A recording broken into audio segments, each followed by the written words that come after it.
अर्को हुन्छ। तपाईले बिहा कोसँग गर्नुभयो? आत्मासँग कि शरीरसँग? आत्माको बिहा हुन्छ। सारा धार्मिक, सांस्कृतिक, सामाजिक जति पनि क्रियाकलाप छन् ती सबै क्रियाकलाप शरीरलाई आधार मानेर भएका क्रियाकलाप हुन्। धर्मको सम्बन्ध आत्मासँग छैन, वर्णको सम्बन्ध आत्मासँग छैन। ब्राह्मण मरेपछि ब्राह्मणको शरीर खत्म भयो कि ब्राह्मण खत्म भयो? मरेको ब्राह्मण ब्राह्मण हुँदैन। कुरा बुझेन भन त? मरेको ब्राह्मण मरिसकेपछि त्यो ब्राह्मण हुँदैन, ब्राह्मण रहँदैन।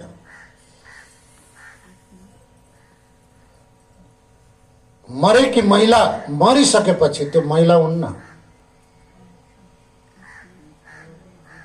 मरेको पुरुष मरिसकेपछि त्यो पुरुष हुँदैन।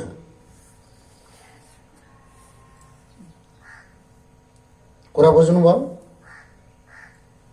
के बुझ्नुभयो? सूक्ष्म शरीरमा कोही लिङ्ग छैन, सूक्ष्म शरीरमा कोही वर्ण छैन, सूक्ष्म शरीरमा कोही आश्रम छैन। 4 वर्ण त तपाईले सुन्नु भएको छ नि त, हैन?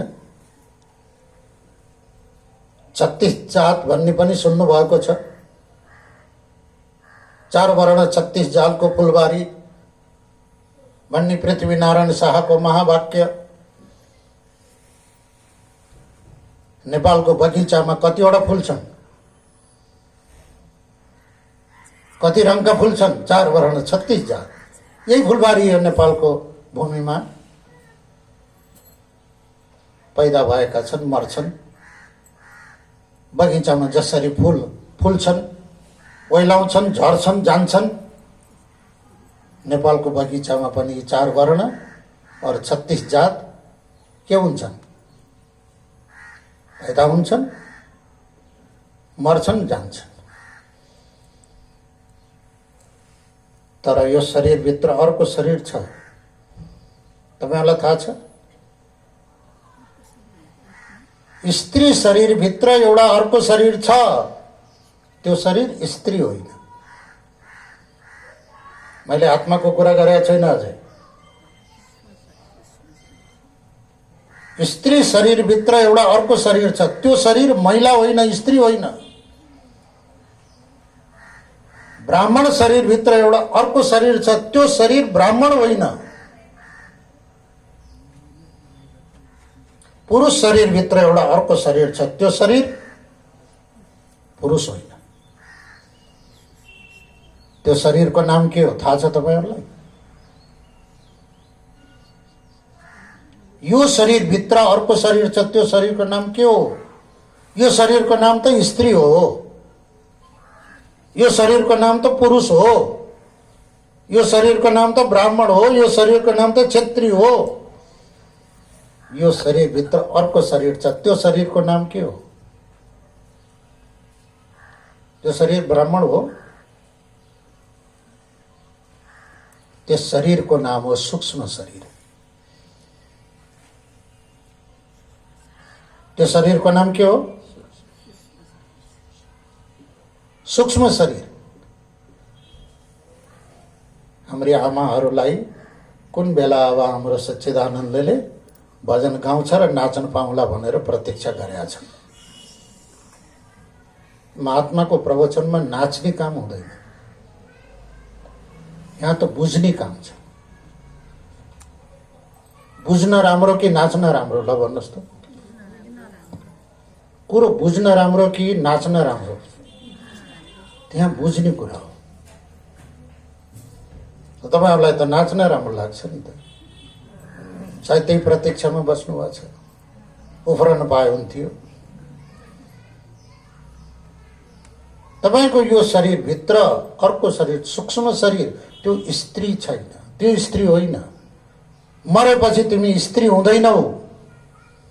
मरेपछि तिमी पुरुष हुँदैनौ। मरेपछि तिमी ब्राह्मण हुँदैनौ, मरेपछि तिमी क्षत्रिय हुँदैनौ, मरेपछि तिमी ब्रह्मचारी हुँदैनौ, ब्रह्मचारी मरेपछि ब्रह्मचारी हुँदैन, ब्रह्मचारी गृहस्थ मरेपछि गृहस्थ हुँदैन, वानप्रस्थी मरेपछि वानप्रस्थी हुँदैन, सन्यासी मरेपछि सन्यासी हुँदैन। मरेपछि के हुन्छ? न कोही वर्ण रहन्छ, न कोही आश्रम रहन्छ, न कोही जात रहन्छ, न कोही लिङ्ग रहन्छ।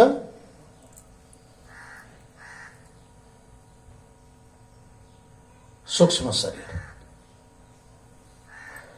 कर्म अनुसार योनि मन्ये प्रपद्यन्ते शरीरत्वाय देहिनम् स्थाणु मन्ये अनुसंयन्ति यथा कर्म यथा श्रुतम।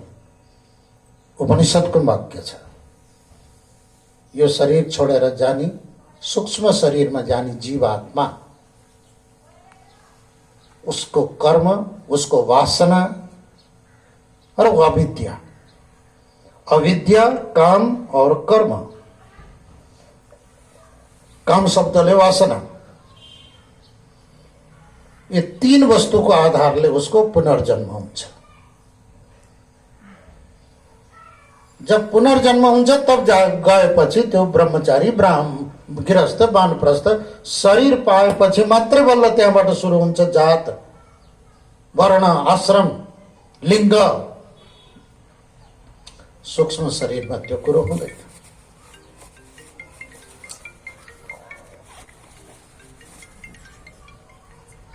स्थूल शरीर बार बार जन्मन्छ र मर्छ, सूक्ष्म शरीर बार बार जन्मदैन र बार बार मर्दैन।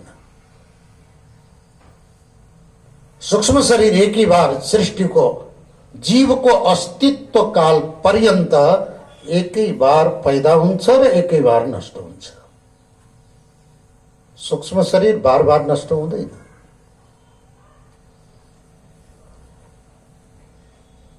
तिम्रो यही शरीरभित्र एउटा अर्को शरीर छ, तेस्रो शरीर।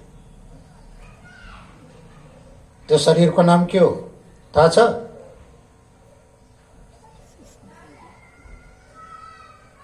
त्यसलाई कारण शरीर भनिन्छ। त्यो शरीरको नाम कारण शरीर। कारण शरीर कस्तो हुन्छ थाहा छैन, हैन? थाहा छ? तो थाहा नहुनु त्यही कारण शरीरको स्वरूप हो।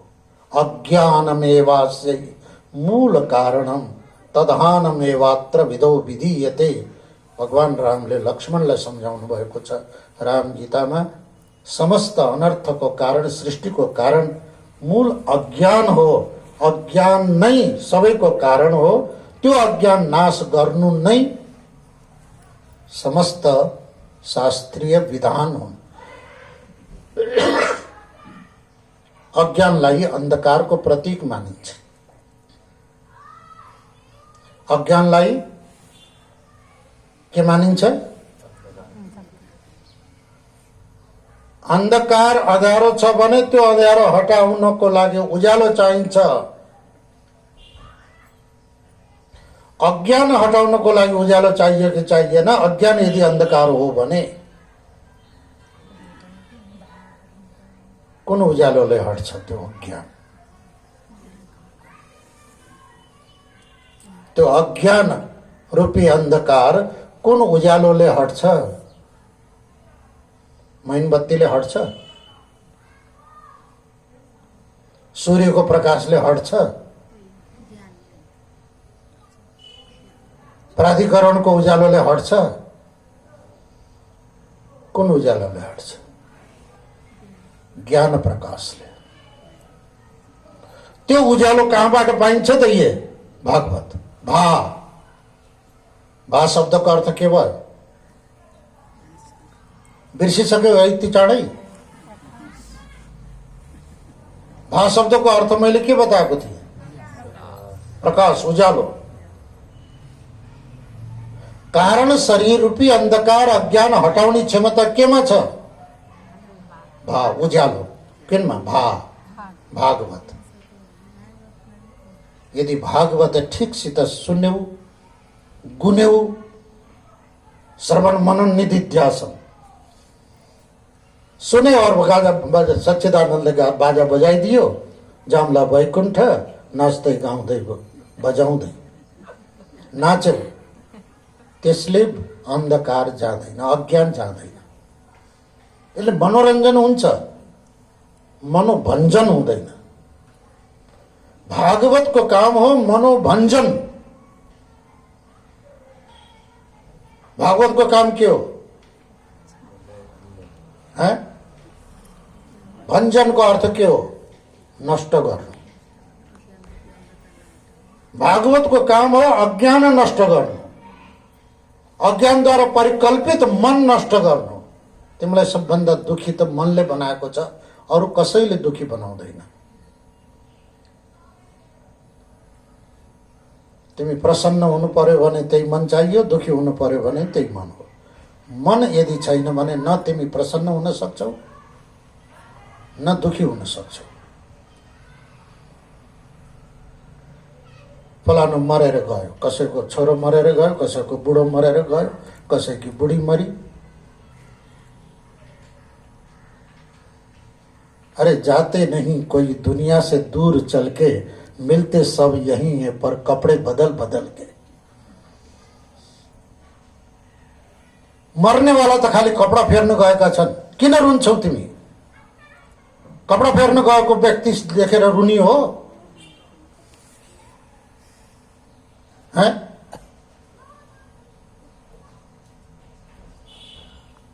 तिमीहरू आज भागवतमा कलश यात्रामा जाने भनेर राम्रा राम्रा साडी लाएर आयो। या घरमा छँदाखेरि यही साडी लाएर बस्छौ? भात पकाउँदाखेरि यही साडी लाएर पकाउँछौ? झाडु पोछा गर्दाखेरि यही कपडा लाएर गर्छौ? यहाँबाट गएपछि फेरौला कि नफेरौला? तिमी साडी फेर्न जाँदाखेरि रुन्छन् तिम्रो छोरो, तिम्रो बुढो रुन्छ, तिम्रो आमा बाउ रुन्छन्, रुन्छन्।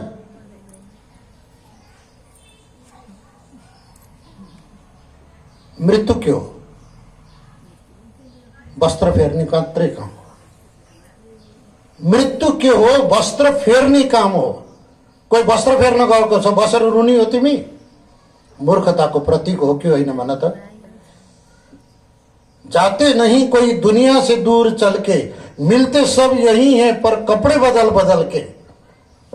आदमी सोया जमी पर, लोग कहते हैं मर गया, वो बेचारा था सफर में यात्रा में, आज अपने घर गया पर लोग कहते हैं मर गया। कैसे मूर्ख लोग हैं? वो आफ्नो यात्रामा गएको थियो, यात्रामा थियो, आफ्नो घर गएको छ, कपडा फेर्न गएको छ, और तिमी बसेर रुन्छौ र मातम मनाउँछौ। मूर्खता। यो मूर्खता कहिलेसम्म रहन्छ? तिम्रो यो मूर्खता कहिलेसम्म रहन्छ? जबसम्म भागवत दिमागमा बस्दैन, जबसम्म भागवतको प्रकाश तिम्रो हृदयमा प्रज्वलित हुँदैन।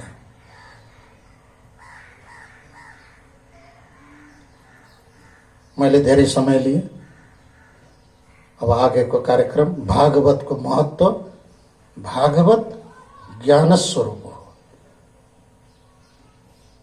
भागवतले तिमीलाई धन देला भन्ने आशा नगर। भागवत सुनेपछि शरीरको रोग जाला भन्ने आशा नगर। त्यो भ्रान्तिले यदि तिमी भागवत सुन्न बसेका छौ भने तिमी मूर्ख हो। भागवत सुनेपछि रोग हट्छ? भागवत सुनेपछि घुँडा दुख्न र ढाड दुख्न पनि हट्ला, झन् बढ्छ। भागवतको काम होइन यो। भागवतको काम हो उज्यालो। घुँडा दुखेको छ भने बत्ती बालेपछि क्या घुँडा दुख्न छोड्छ? ढाड दुखेको छ भने अँध्यारोमा ढाड दुखेको थियो, बत्ती बाले त ढाड दुख्न छोड्छ?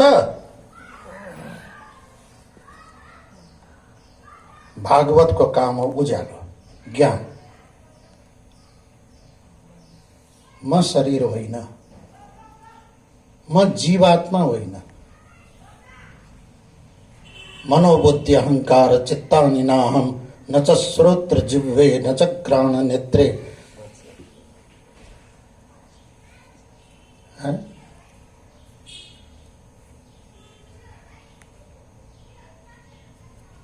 चिदानंद रूप शिवोहम शिवोहम।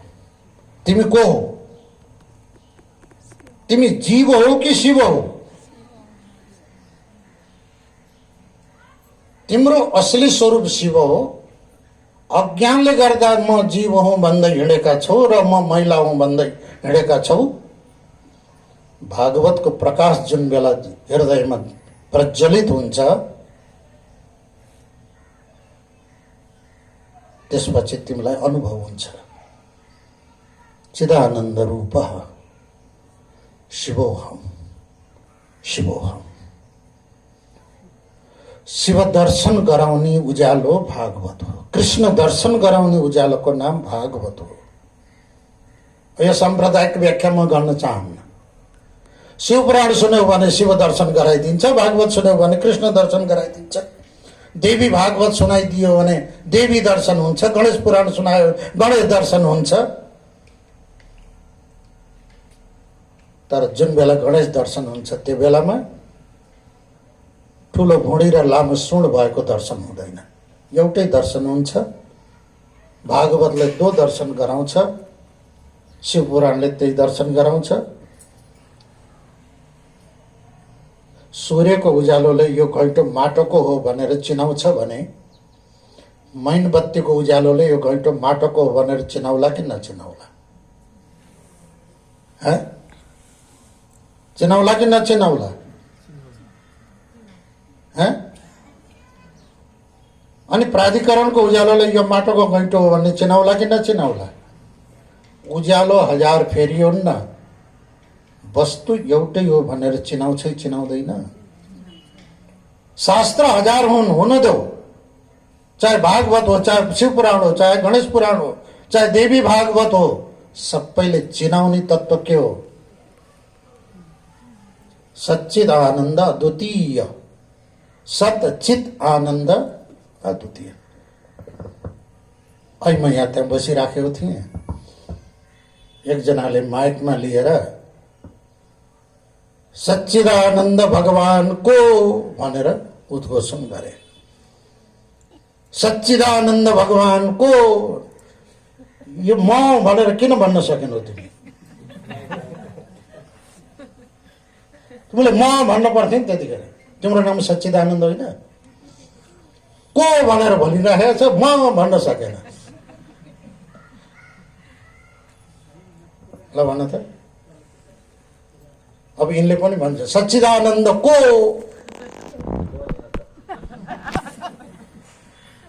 आफैले भन्ने होला फेरि सच्चिदानन्द को, अनि के भन्ने?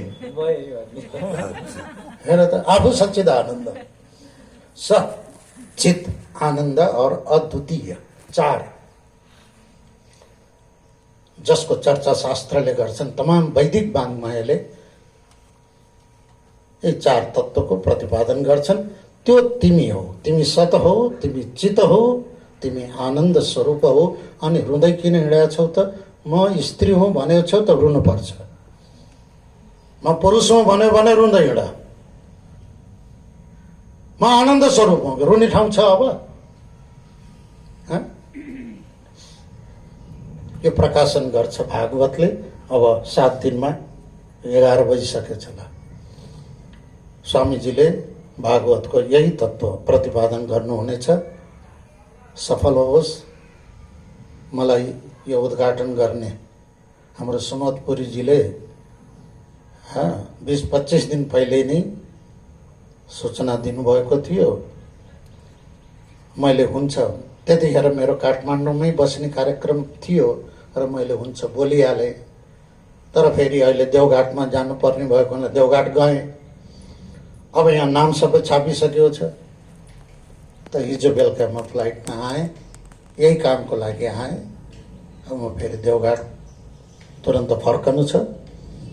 और किनभने महात्माको कार्यक्रममा महात्माले स्मरण गरेपछि आफ्नो कार्यक्रम हो, सन्तको कार्यक्रम हो, आश्रमको कार्यक्रम हो, महात्माको कार्यक्रम हो।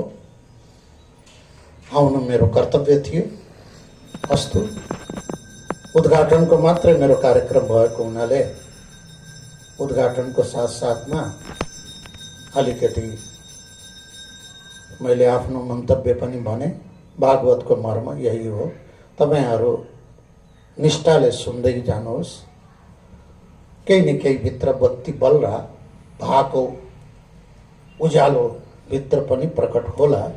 अहिले त भित्र अँध्यारो छ। अहिले भित्र अँध्यारो छ कि छैन? कता कताको भित्र? कोठाभित्र? यो घर हो, देहो देवालय प्रोक्त, या जीव परम शिव। और यहाँ अँध्यारो छ, शिव दर्शन भएको छैन। बत्ती बल्यो भने शिव दर्शन हुन्छ। त्यही होस्, ये मेरो शुभकामना छ, आशीर्वाद छ। ओम शान्ति शान्ति शान्ति।